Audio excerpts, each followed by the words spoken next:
Welcome, everybody, back into another episode of Two Fat Guys in a Dream. Of course, I'm your host, the most Truman Machine Steen, as always. But I guess not this week. I'm normally joined here by my father, Scott Steen. But, sadly, he's having computer problems.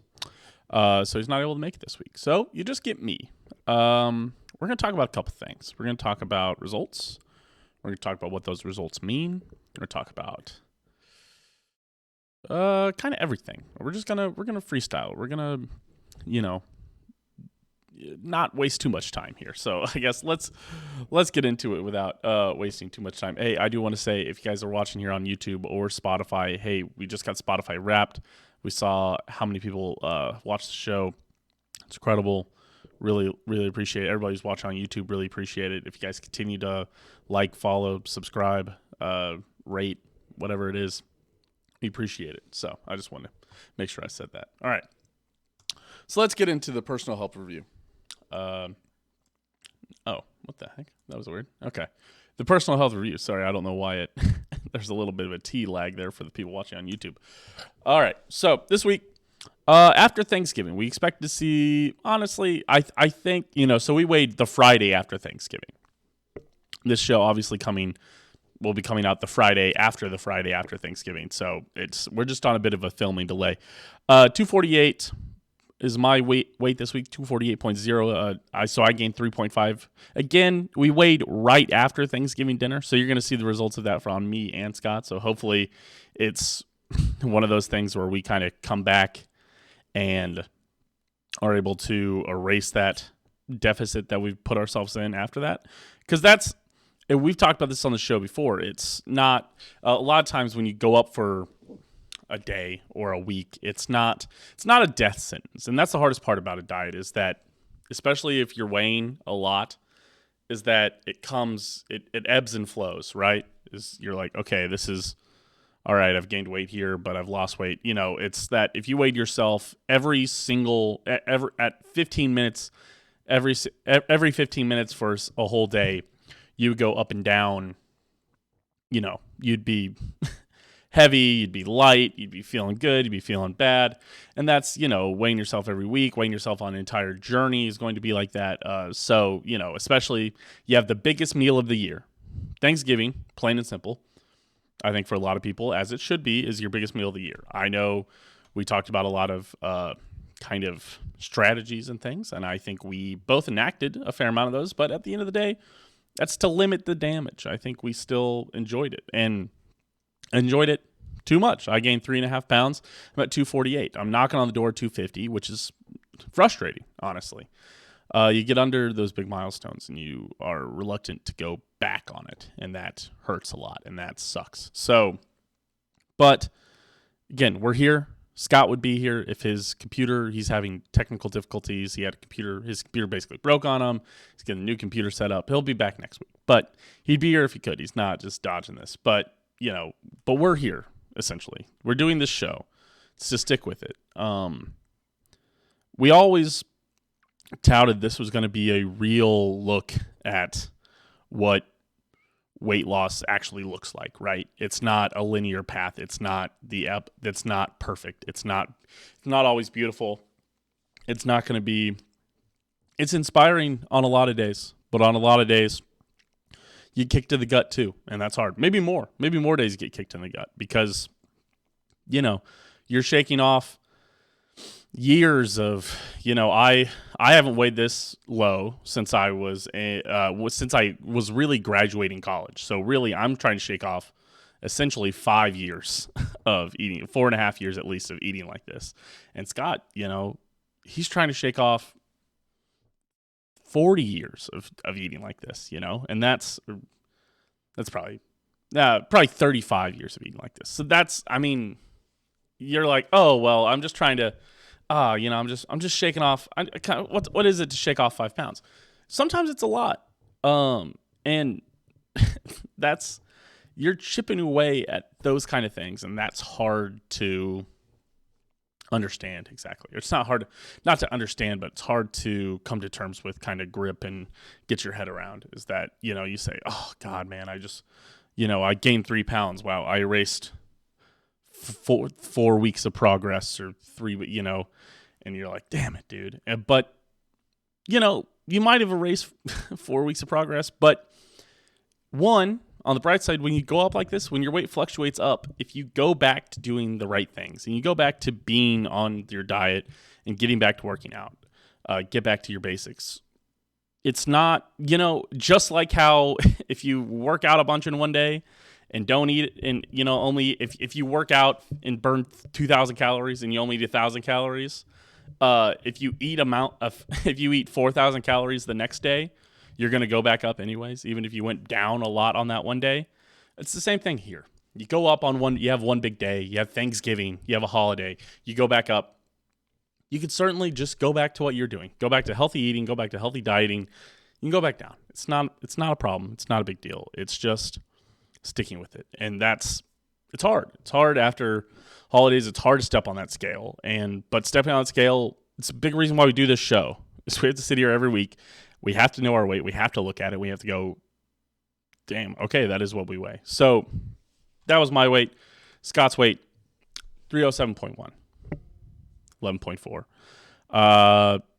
I know he's had a lot going on. He's had, he had Thanksgiving. He had car issues, car troubles, can't go to the store, I think, as often as he would like, and then that limits your options.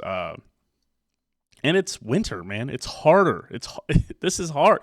There's a reason animals hibernate in the winter. It's harder to be healthy. It's harder to be active when you're in the winter. Scott was using a lot of outside walking trails. Now he can't.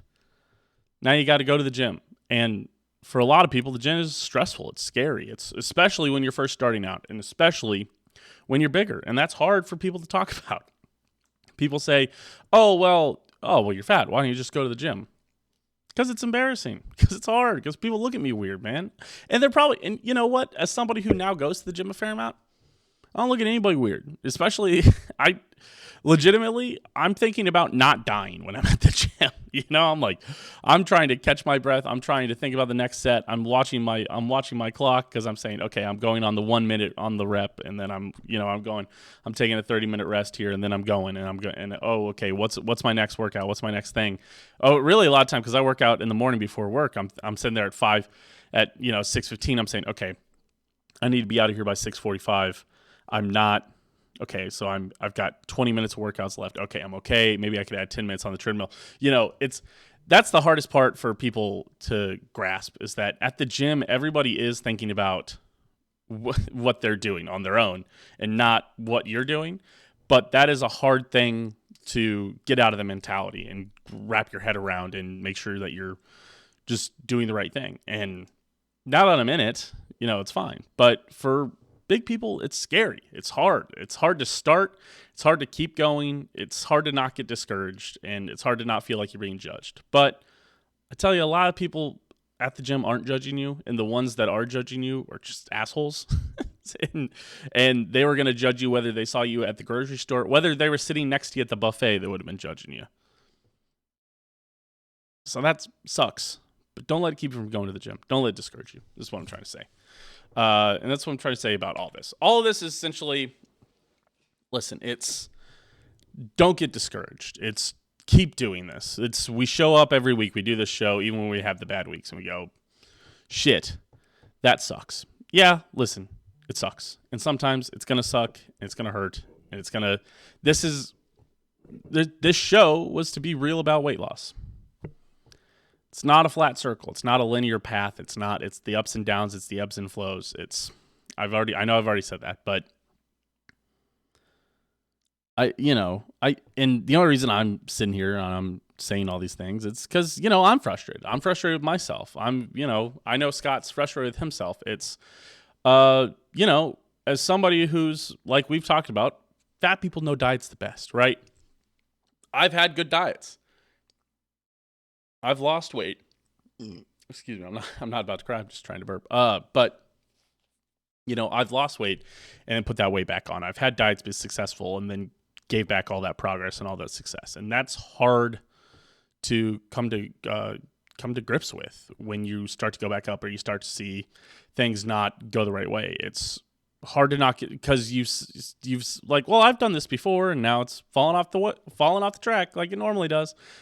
It's hard to say, listen, don't, just because it's off the track, don't just put the car back on the track, and that's it's hard to say, but let's listen, just put it back on there. The cart still works. The car's still going fine. It hit a rock. You're off the track.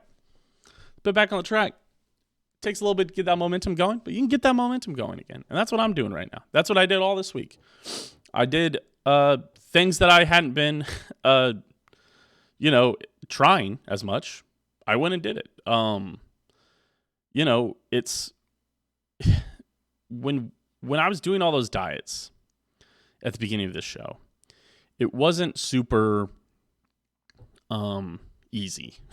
It wasn't, a lot of the diet did become a lot of my life, or what I was thinking about. Anytime I had a meal, I was thinking about that diet. I was thinking about what I was doing. And it's stressful. It's, time consuming. It's, listen, I was getting back into the diet, into kind of dieting this week. A big challenge for me has always been not, I bowl. I'm in a bowling league. I bowl every Wednesday, and we go out to these bowling alleys and we eat the bowling alley food there, right? So it's always burgers, pizzas, fries, whatever. And it's hard. There's social pressure. Like, you want to eat, all your friends are eating, and it's good, it's good food. It's slop. It's, it's fried, not high quality food. It's probably all frozen right before they cook it, but it's, it's good. It's all right.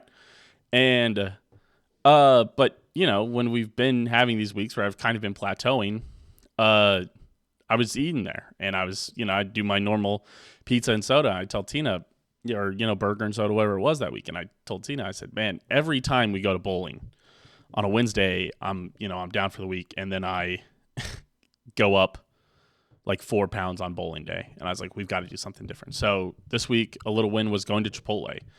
And like we talked about, when you're dieting, it takes a little extra time, takes a little extra planning. Luckily, we live in the digital age, but it did take, I'm not going to lie to you, it took me probably 10 to 15 minutes working on the Chipotle website to figure out what I was going to order and figure out, okay, what's the best balance of things that's going to satisfy me and not be healthy. And I had to make the hard decisions. I had to not get rice, not get beans. I got a steak salad instead. But I still was able to add sour cream and cheese. Listen, I had success with keto because I allowed me to eat a lot of the things that I still like to eat. Allowed me to still eat meat, cheese, sour cream, all that stuff. And so I kind of essentially made what was a keto bowl, or what I was eating when I was on keto. And then that was my bowl. But allowed me to cut out those carbs. And I'll tell you what, I didn't gain any weight. I lost weight that day. That's big. And that's hard. It's it's a lot. So it's been a good week for me since rebounding. It sucks to sit here knowing I've had a good week and then having to tell you about my bad week. But the goods and the bads happen. Listen, when we record this episode next week, I'll have had a good week, and I'll be excited to see you guys. I'm not excited to see you guys. I'm excited to still do this show. I'm excited to still be here every week. I'll be excited when Scott's back. I don't want him to slide either. And him being here, us being here, allows us not to, forces us to, if you're going to slide, you're going to look it right in the eyes and say, shit, I'm sliding. I need to stop sliding. You'll figure it out. But here's the figuring out. We appreciate all you guys for being here. The believers, the dreamers, and even the fat guys too. If you're still here, appreciate you. You follow us, Twitter, TikTok, Steam Machine, Steam Roller. If you're listening to this on Spotify, you wanted to look deep into my eyes, you could go to Open Disaster Productions on YouTube. And if you are looking into my eyes and you're like, this is unsettling, go to Spotify. It's available there, and Apple. Go, I guess, anywhere you find your podcast. So I appreciate you guys for being here. I appreciate you for hanging out. Listen, it's not the results we wanted this week, but I'm back on the right track. I hope everybody is here too. Holidays are always going to be a struggle, but I want to be under 240 by the end of the year. I want to set. New Year's resolutions are cool, but the thing about a New Year's resolution is you make it January 1st, And it is hard to stick to something for a year. So looking at it and saying, okay, I'm not going to drink soda for this whole year. That's a daunting task when it's 12 months. That's why I would tell you to do like a month-long resolution. Like December 1st starts tomorrow. What I'm going to do is I'm going to say, okay, by the end of the year, by December 31st, I want to be under 240 pounds, quite simply. It's an end-of-year resolution. It's resolute. Either I hit it or I don't, and I've got a month, and I see the goal. It's a short-term goal. And I would tell you, if you're thinking about doing New Year's resolutions here coming up, break it down by month. January, February, March, April. Focus on something you're going to change that month. Then do it.